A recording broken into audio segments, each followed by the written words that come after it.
News first ಆಯೋಜಿಸ್ತಾ ಇರುವ ಕರ್ನಾಟಕದ ಅತಿ ದೊಡ್ಡ ಇವಿ ಎಕ್ಸ್ಪೋ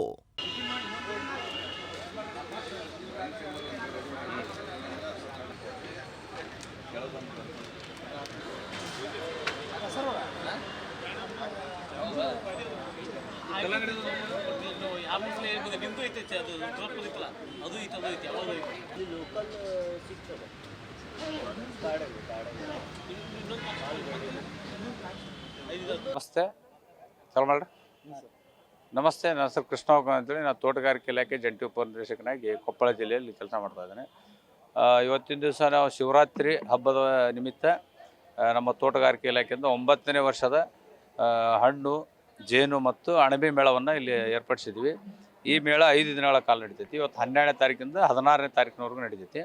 ಈ ಕಾರ್ಯಕ್ರಮದಲ್ಲಿ ನಮ್ಮ ಕೊಪ್ಪಳ ಜಿಲ್ಲೆಯಲ್ಲಿ ರೈತರು ಬೆಳೆದಿರ್ತಕ್ಕಂಥ ಹಣ್ಣುಗಳನ್ನು ನಾವಿಲ್ಲಿ ಮಾರಾಟ ಮಾಡೋಕ್ಕೆ ಏರ್ಪಡಿಸಿದ್ದೀವಿ. ಇಲ್ಲಿ ಸಾಕಷ್ಟು ರೈತರು ಭಾಗವಹಿಸ್ತಾ ಇದ್ದಾರೆ.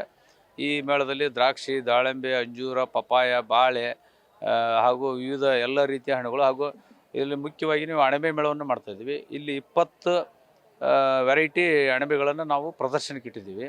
ಅದ್ರ ಜೊತೆಗೆ ಜಗತ್ತಿನ ದುಬಾರಿ ಅಣಬೆ ಆಗಿರ್ತಕ್ಕಂಥ ಕಾರ್ಡಿಯಾಶಪ್ಸ್ ಅಂದರೆ ಯಾರ್ಷಗುಂಬ ಅನ್ನೋ ಒಂದು ಅಣಬೆಯನ್ನು ನಾವಿಲ್ಲಿ ಪ್ರದರ್ಶನ ಇಟ್ಟಿದ್ವಿ.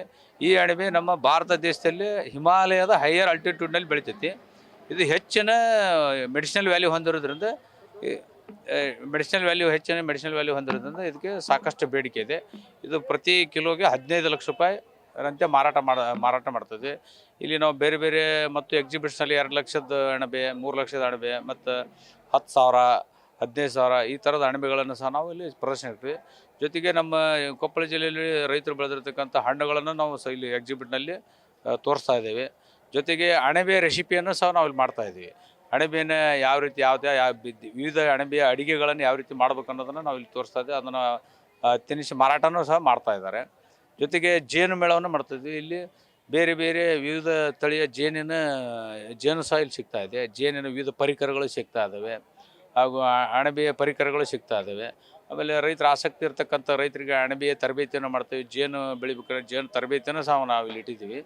ಈ ಮೇಳವು 5 ದಿನಗಳ ಕಾಲ ನಡೀತೈತಿ. ಇದನ್ನು ಸಾರ್ವಜನಿಕರು ಹಾಗೂ ರೈತರು ಉಪಯೋಗ ಅಂತ ಕೇಳ್ತಾರೆ.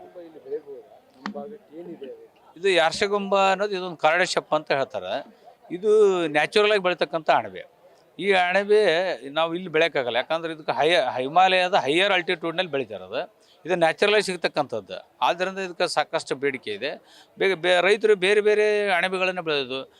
ಪೋರ್ಟ್ ಬೆಲ್ಲೋ ಅಂತ ಇದೆ, ಮಿಲ್ಕಿ ಮಶ್ರೂಮ್ ಇದೆ, ಬಟನ್ ಮಶ್ರೂಮ್ ಇದೆ. ಇವು ಸಹ ಸಾಕಷ್ಟು ಬೇಡಿಕೆ ಇರ್ತದೆ. ಯಾಕಂದ್ರೆ ಅಣಬೆ ಇದೊಂದು ಅತ್ಯಂತ ಶುದ್ಧವಾದ ಸಸ್ಯಾಹಾರ ಆಗಿರೋದ್ರಿಂದ, ಆಮೇಲೆ ಹೈಯೆಸ್ಟ್ ಪ್ರೋಟೀನ್ ಇರ್ತಕ್ಕಂಥ ಇದು, ಆಮೇಲೆ ವಿಟಮಿನ್ಸ್ ಇರ್ತಕ್ಕಂಥದ್ದು ಫುಡ್. ಈ ಮಾಂಸಾಹಾರದ ಬದಲಾಗಿ ನಾವು ಇದನ್ನು ಇದರಲ್ಲಿ ತಿನ್ಬೋದು. ಇದು ರೈತರು ಯಾರಿಗಾರು ಬೇಕು, ನಾವು ಸ್ವಂತ ಮಾಡ್ತೀವಿ ಅಂದ್ರೆ ನಾವು. ನಮ್ಮ ಹೆಸರು ಶೇಖರ್ ಇಂಗಳದಾಳ್ ಅಂತ. ಇಲ್ಲಿ ನವನಗರ ಭಾಗ್ಯನಗರದಿಂದ ನಾವು ಈಗಾಗಲೇ ಒಂದು 6 ತಿಂಗಳಿಂದ ಮಶ್ರೂಮ್ ಕಲ್ಟಿವೇಷನ್ ವಿತ್ ಟ್ರೈನಿಂಗನ್ನು ಪ್ರಾರಂಭ ಮಾಡಿದ್ದೀವಿ. ಅದರ ಜೊತೆಗೆ ವ್ಯಾಲ್ಯೂ ಅಡಿಷನ್ ಆಗಿರ್ತಕ್ಕಂಥ ಬೈ ಪ್ರಾಡಕ್ಟನ್ನು ಮಶ್ರೂಮಿಂದನೇ ಮಶ್ರೂಮಿಂದನೇ ನಾವು ಬೈ ಪ್ರಾಡಕ್ಟನ್ನು ತಯಾರು ಮಾಡ್ತಾಯಿದ್ದೇವೆ. ಈಗ ಮೊಟ್ಟ ಮೊದಲಿಗೆ ನಾವು ಒಂದು ಹೊಸ ಹರ್ಬಲ್ ಟೀ ಪೌಡ್ರನ್ನು ನಾವು ಈಗ ಈ ಮಶ್ರೂಮಿಂದ ರೆಡಿ ಮಾಡಿದ್ವಿ.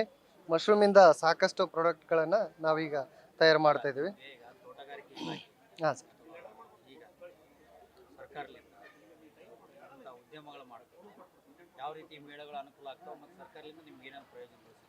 ಈಗ ಸರ್ಕಾರದಿಂದ ಅಂತಂದರೆ ಹೊಸ ಒಂದು ಸ್ಕೀಮ್ ಇದೆ, PMFME ಅಂತೇಳಿ. ಆ PMFMEಯಲ್ಲಿ ನಾವು ರಿಜಿಸ್ಟರ್ ಮಾಡ್ಕೊಂಡು ಅಪ್ಲಿಕೇಶನ್ ಹಾಕಿದರೆ ಅದು 50% ಸಬ್ಸಿಡಿ ಇದೆ. 15 ಲಕ್ಷದವರೆಗೆ ಸಬ್ಸಿಡಿ ಸಿಗುತ್ತೆ. 30 ಲಕ್ಷ ಆದರೆ, ಅದರ ಮೇಲ್ಪಟ್ಟಾದರೆ 15 ಲಕ್ಷ ಮಾತ್ರ ಸಬ್ಸಿಡಿ ಕ್ಲೇಮ್ ಆಗುತ್ತೆ. ನಮಗೆ ಅದು ನ್ಯಾಷನಲ್ ಬ್ಯಾಂಕಲ್ಲಿ ಲೋನ್ ಆಗಿರಬೇಕು, ಹಾಗಾದ್ರೆ ಮಾತ್ರ ಅದು ಸಬ್ಸಿಡಿ ಆಗುತ್ತೆ. ನಮಗೆ 35% ಸೆಂಟ್ರಲ್ ಗೌರ್ಮೆಂಟ್ ಇರುತ್ತೆ, ಸ್ಟೇಟ್ ಗೌರ್ಮೆಂಟು 15% ಬರುತ್ತೆ. ಈಗಾಗಲೇ ನಾವು 39 ಲಕ್ಷ ಪ್ರಾಜೆಕ್ಟು, 39-50 ಪ್ರಾಜೆಕ್ಟು, ಅದರಲ್ಲಿ 33 ಲ್ಯಾಕ್ ಲೋನ್ ಆಗಿದೆ ಪಂಜಾಬ್ ನ್ಯಾಷನಲ್ ಬ್ಯಾಂಕಿಂದ. ನಾವು ಕೊಲೆಟ್ರಲ್ ಕೊಟ್ಬಿಟ್ಟು, ಇದು ಆ್ಯಕ್ಚುಲಿ ವಿತೌಟ್ ಕೊಲೆಟ್ರಲಲ್ಲಿ ಗೌರ್ಮೆಂಟ್ ಸ್ಕೀಮಲ್ಲಿ ಕೊಡಬೇಕಾಗಿದೆ. ಆದರೆ ನಮ್ಮ ಕೊಲೆಟ್ರಲ್ ಇರೋದ್ರಿಂದ ನಮ್ಗೆ ಇಂಟ್ರೆಸ್ಟ್ ಕೂಡ ಕಡಿಮೆ ಆಗುತ್ತನ್ನೋ ವಿಚಾರ ಇಟ್ಕೊಂಡು ನಮ್ಮ ಕೊಲೆಟ್ರಲ್ ಇರೋದ್ರಿಂದ ಕೊಲೆಟ್ರಲ್ ಕೊಟ್ಟರೆ ಈಸಿ ಆಗುತ್ತೆ ಅಂತ ಹೇಳ್ಬಿಟ್ಟು ನಾವು ಕೊಲೆಟ್ರಲ್ ಕೊಟ್ಟು ಲೋನನ್ನು ಮಾಡ್ಕೊಂಡಿದ್ದೀವಿ. ಆದರೆ ಕೊಲೆಟ್ರಲ್ ಕೊಟ್ಟಿಲ್ಲ ಅಂದರೆ 10 ಲಕ್ಷದ ಒಳಗಡೆಗೆ ಲೋನ್ ಮಾಡ್ತೀವಿ ಅಂತ ಹೇಳಿದಾಗ ನಾವು ಕೊಲೆಟ್ರಲ್ ಕೊಟ್ಟು ನಾವು ದೊಡ್ಡ ಯೂನಿಟನ್ನು ಬೈ ಪ್ರಾಡಕ್ಟ್ ಮಾಡಬೇಕನ್ನೋ ಕನಸನ್ನು ಹೊತ್ಕೊಂಡು ಈ ಥರ ದೊಡ್ಡ ಲೋನ್ ತೊಗೊಂಡು ನಾವು ಈ ಥರ ಬೈ ಪ್ರಾಡಕ್ಟನ್ನು ಮಾಡ್ತೀವಿ. ಅಣಬೆಯಿಂದ ಈಗ ಪಿಕಲ್ ಮಾಡಿದ್ವಿ, ಅಣಬೆಯಿಂದ ಚಟ್ನಿ ಮಾಡಿದ್ವಿ. ಹೊಸ ಒಂದು ಪ್ರಾಡಕ್ಟ್ ಅಂದರೆ ಇದೇ ವಾರದಲ್ಲಿ ನಾವು ಹರ್ಬಲ್ ಟೀ ಪೌಡ್ರನ್ನು ತಯಾರು ಮಾಡಿದ್ವಿ ಹೊಸ. ಆಮೇಲೆ ಮುರುಕು ಮಾಡಿದ್ವಿ. ಇದರಿಂದ ಅನೇಕ ಇನ್ನೂ ಹೊಸ ರಿಸರ್ಚನ್ನು ಮಾಡ್ತಾಯಿದ್ವಿ ಸರ್. ಉಪಯೋಗ ಸಿಗುತ್ತೆ ಸರ್. ಟ್ರೈನಿಂಗ್ಗಳು CFTR ಇಂದ, ICMR ಇದರಿಂದ, ಬೆಂಗಳೂರಿಂದ, ಮೈಸೂರಿಂದ ಎಲ್ಲ ಪ್ಯಾಕಿಂಗ್ ಹೆಂಗಿರಬೇಕು ಏನು ಎಲ್ಲ ನಮ್ಗೆ FSSAI ಫುಡ್ ಲೈಸೆನ್ಸ್ ಹೆಂಗಿರಬೇಕು, ಉದ್ಯಮ ರಿಜಿಸ್ಟ್ರೇಷನ್ ಆಗಿರಬೇಕು, GST ಆಗಿರ್ಬೇಕು ಅನ್ನೋದ್ರ ಬಗ್ಗೆ ನಮಗೆ ಮಾಹಿತಿ ಮೊದಲೇ ಟ್ರೈನಿಂಗ್ ಆಗಿರುತ್ತೆ.